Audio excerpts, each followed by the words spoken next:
بسم اللہ الرحمن الرحیم۔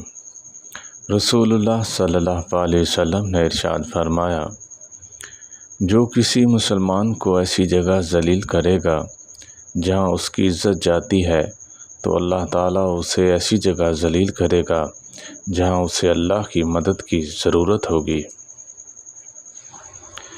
رسول اللہ صلی اللہ علیہ وسلم نے ارشاد فرمایا، درود پاک تمہارے سب غموں کے لیے کافی ہے اور اس سے تمہارے گناہ بخش دیے جاتے ہیں۔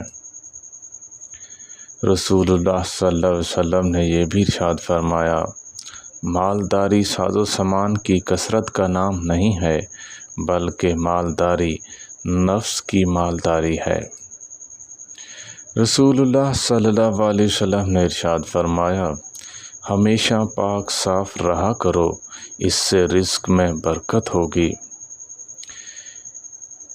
نبی کریم صلی اللہ علیہ وسلم کے ارشاد کا مفہوم ہے، راستے سے تکلیف دینے والی چیزیں بھی ہٹا دینا صدقہ ہے۔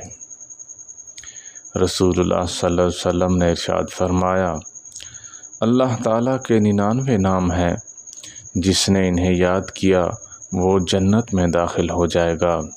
اللہ تعالیٰ ہم سب کو یہ نام یاد کرنے کی توفیق عطا فرمائے۔ وآخر دعوانا ان الحمد للہ رب العالمین۔